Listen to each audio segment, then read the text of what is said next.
आप देख रहे हैं वीएन न्यूज। वक्त तो चला है उत्तर प्रदेश की तमाम अहम खबरों का। बहराइच के ब्लॉक तेजवापुर के ग्राम दुलमह एक 66 वर्षीय बुजुर्ग विधवा ब्राह्मण महिला शांति देवी अभाव का जीवन यापन कर रही है। आपको बताते चलें, शांति देवी के 2 बच्चे थे, एक बेटी और एक बेटा। उन्होंने अपने दोनों बेटे व बेटी की शादी कर दी। पिता की मौत के बाद बेटे ने मुंह फेर लिया और मां खुद कमाने बनाने व खाने को लेकर मजबूर हो गई। वही मुश्किल से शांति देवी अपना जीवन यापन कर रही है। पति की मौत के बाद अब वह अकेले रहने पर मजबूर है। उनकी झोपड़ी झुग्गी की स्थिति, उनका रहन सहन, उनकी झोपड़ी में बना चूल्हा साफ गवाही दे रहा है कि किस तरह से एक बुजुर्ग का जीवन कट रहा है। शांति देवी ने बताया कि उन्होंने प्रधानमंत्री आवास के लिए कई बार अधिकारियों के दर के चक्कर काटे हैं, लेकिन उनका नाम आवास से काट दिया गया। उन्होंने बताया वह खुद कमाती है और खुद खाती हैं। वह मेहनत मजदूरी करके अपनी 2 रोटी के पैसे ही जमा कर पाती हैं। उनका आरोप है कि प्रधानमंत्री आवास के नाम पर उनसे पैसा मांगा जा रहा है, जो कि उनके पास नहीं है। अब देखना यह होगा कि इस तरह की प्रशासन किस तरह हरकत में आता है और इस बुजुर्ग महिला को कितना इंसाफ मिल पाता है, या फिर सरकारी प्रधानमंत्री आवास का सपना सिर्फ माननीयों के करीबियों के लिए ही बनकर रह जाता है। शांति कहाँ की रहने वाली है? दुलमह। क्या समस्या है? हमको आवास नहीं मिलता है। हमने जाते हैं अधिकारियों के पास गई? तो वो कागज उनको दे आए थे। वो कहा था कि पाएंगे। हमसे पैसे के कहते हैं, तो पैसे हमारे पास हैं नहीं, हम मुर्दार हैं, तो हम कैसे दे दें? कमाने वाला हमारा मन ही मर गया है, नहीं हम ही हैं। हाँ जी। क्या करती हैं? कहीं भी जाते हैं, किसी के जो है घास या निकालते हैं या पनाते हैं, या कहीं जाते हैं जो है गन्ना छील। मेहनत मजदूरी करती हैं? मजदूरी करते हैं। क्या चाहती हैं आप? अब हम आवास चाहते हैं कि हमारे रहने के तो ठिकाना कर दिया जाए। देते हैं और सबके बना हुआ है, सब उसको देते हैं, मुझको नहीं कहते हैं। ना पात्र हाँ जी। क्या हुआ? नाम काट दिया। किसने काट दिया? प्रधान ने कटा देते हैं। कबराई थाना क्षेत्र के रमकुंडा पहाड़ सिद्ध बाबा के पास स्वामी रॉक क्रेशर प्लांट है, जहां पर अंबेडकर नगर निवासी 43 वर्षीय चुन्नू उर्फ चुनूवाद साहू मैनेजर था। आज सुबह करीब 9 बजे उस पर तमंचे से सीधे सीने में फायर कर दिया। गोली की आवाज सुनकर काम करने वाले लोग भाग कर आए और उन्हें घायल अवस्था में महोबा अस्पताल लाया गया। बता दें, जैसे ही डॉक्टर ने उन्हें मृत घोषित किया तो उन्हें अस्पताल लाने वाले वहां 2 लोग खिसक गए। महोबा के कबराई थाना नगर में रहने वाले चुन्नूवाद साहू कई वर्षों से क्रेशर प्लांट पर बतौर मुनीम काम करता था। मृतक के बेटे ने बताया कि आज सुबह क्रेशर प्लांट पर काम खत्म करने के बाद अपने बेटे के साथ घर जा रहा था, तभी दीप प्रकाश द्विवेदी के बेटे आदर्श ने सीधी गोली मार दी। गोलीकांड की घटना के बाद चुन्नू द्विवेदी ने मृतक के बेटे को धमकाकर उसे एक पटाखा फूटने की घटना आम जनमानस सहित पुलिस को बताने की दबाव बनाया। जी अभी जिला अस्पताल महोबा की इमरजेंसी में 2 घंटे पहले एक व्यक्ति आया था, जो कि मृत अवस्था में आया था। 2 लोग लेके आए थे, वो तुरंत निकल गए थे। तो उस समय अज्ञात था, बट आधार कार्ड के अकॉर्डिंग वो चुनूवाद का नाम का पेशेंट था, कबराई साइड का था।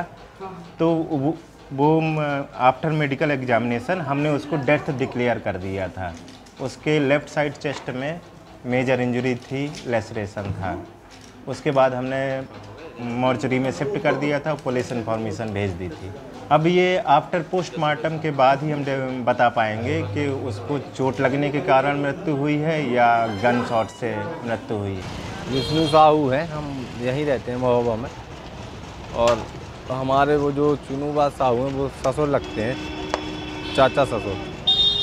तो सुना है हमने वहाँ कबरई में कि उनके ऊपर गोली चला दी गई है और यहाँ सरकारी अस्पताल में मृत घोषित कर दिए गए हैं। गांधीनगर इलाके में रहने वाले चर्चित व्यापारी और टीबीएस एजेंसी के मालिक संदीप साहू ने नकदी, सोने चांदी के आभूषण चोरी होने की शिकायत की, जिसके आधार पर फोरेंसिक टीम के साथ भारी पुलिस बल ने मौके पर पहुंचकर अलमारी से निकलने वाले कैश, सोने चांदी के सामान के बैगों की जांच कर कार्रवाई शुरू कर दी है। साथ ही अलमारी पर लगे फिंगरप्रिंट को लेकर हर पहलू की जांच की जा रही है। सर्विलांस के एसओ टीम ने सभी सीसीटीवी कैमरों के फुटेज एकजुट करने में जुटी हुई है। व्यापारी का आरोप है कि पेट्रोल पंप का करीब 2 दिन का केस था। इनके पास कुछ ज्वेलरी भी रखी हुई थी। जिस तरह का शिकायत पत्र इनके द्वारा कोतवाली में दिया गया, उसके आधार पर मुकदमा दर्ज कर आरोपियों की तलाश की जाएगी। घटना का जल्द ही अनावरण किया जाएगा। देखिए, आज शाम को पुलिस को एक सूचना मिली है कि ये एक व्यापारी हैं जो कि यहाँ गांधीनगर में रहते हैं, और इनके द्वारा ये सूचना दी गई पुलिस को कि जब ये इनका आगमन शाम को हुआ है अपने घर में, और जब ये ऊपर गए हैं तब इन्होंने देखा है कि इनके कमरे जो है उसमें कुछ इनकी एक अलमारी है जिसको तोड़ करके उसमें से सामान निकाला गया है, कैश निकाला गया है। इस तरह की सूचना इन्होंने दी थी, जिसके आधार पे सब लोगों द्वारा इस स्पॉट पे पहुंचा गया है, और सर्विलेंस टीम को, एसओजी टीम को भी बुला लिया गया है, और सीसीटीवी फुटेज खंगाले जा रहे हैं।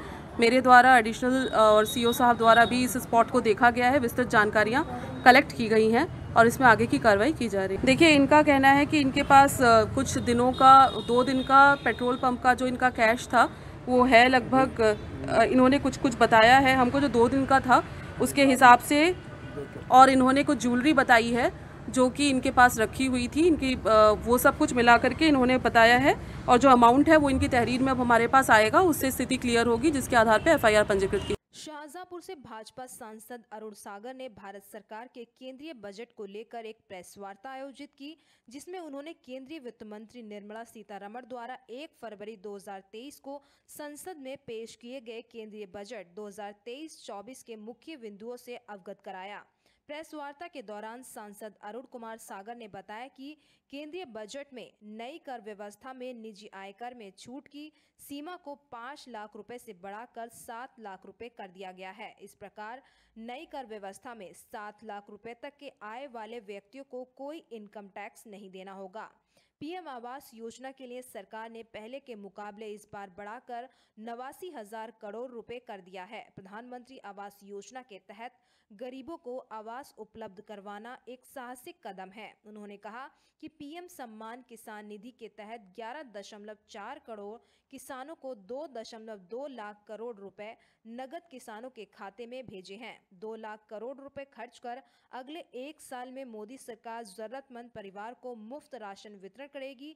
सांसद ने कहा कि रेलवे के लिए 2,40,000 करोड़ रुपए की पूंजीगत निधि का प्रावधान जो वर्ष 2013 और 14 में उपलब्ध कराई गई धनराशि से 9 गुना अधिक और अब तक की सर्वाधिक राशि है। इस तरह से कुल मिलाकर सांसद अरुण कुमार सागर ने 23 बिंदुओं को गिनाते हुए केंद्रीय बजट को सबसे बेहतर बजट बताया। उन्होंने कहा, यह बजट किसान, महिला, युवाओं एवं केंद्र की गरीब पिछड़े दलितों के उत्थान एवं देश की अर्थव्यवस्था को गति प्रदान करने वाला बजट है। अंदर भी ये चर्चा हुई, और लगातार आप तिलहन है, दाल है, जो मोटा अनाज उसका लगातार आप देख रहे होंगे, पहले कोई बाजरे को पूछने वाला व्यक्ति नहीं था।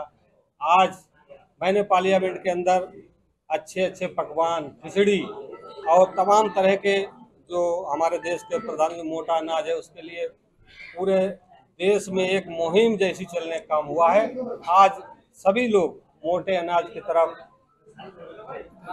अपनी इच्छा व्यक्त कर रहे हैं। अपने घर पे भी अच्छे अच्छे पकवान बनाकर मोटे अनाज के खा रहे हैं, स्वास्थ्य के लिए भी लाभकारी। आज बेसिक शिक्षा विभाग कार्यालय परिसर में मध्य भोजन योजना के अंतर्गत जनपदीय स्तरीय रसोई पाक कला प्रतियोगिता का आयोजन किया गया, जिसमें जनपद के विभिन्न विकास खंडों के बेसिक विद्यालयों के रसोइयों ने प्रतिभाग किया, जिसमें 30 प्रतिभागियों ने प्रतिभाग करते हुए रसोईया पाक कला में भोजन बनाया, जिसमें निर्णायक मंडल के सदस्यों एवं परिषदीय विद्यालयों के 10 छात्र छात्राओं रसोइयों के द्वारा बनाए गए भोजन का स्वाद परीक्षण किया गया, जिसके उपरांत निर्णायक मंडल की समिति द्वारा प्रथम विजेता सरोज प्राथमिक विद्यालय मऊ संभल, द्वितीय विजेता विनीता देवी प्राथमिक विद्यालय कासमपुर व तृतीय विजेता गुंडो कॉम्पोजिट स्कूल खजूरा गुन्नौर रही।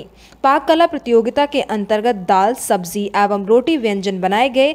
इसके उपरांत निर्णायक मंडल के सदस्यों द्वारा प्रथम विजेता को 3500 की धनराशि, द्वितीय विजेता को 2500 की धनराशि एवं तृतीय विजेता को 1500 की धनराशि और अन्य प्रतिभागियों को सांत्वना पुरस्कार के रूप में 500 की धनराशि एवं प्रशस्ति पत्र देकर सम्मानित किया गया। फिलहाल इस वक्त की खबरों में इतना ही। देश दुनिया की तमाम खबरों को देखने के लिए बने रहे VN न्यूज के साथ। दीजिए इजाजत, नमस्कार।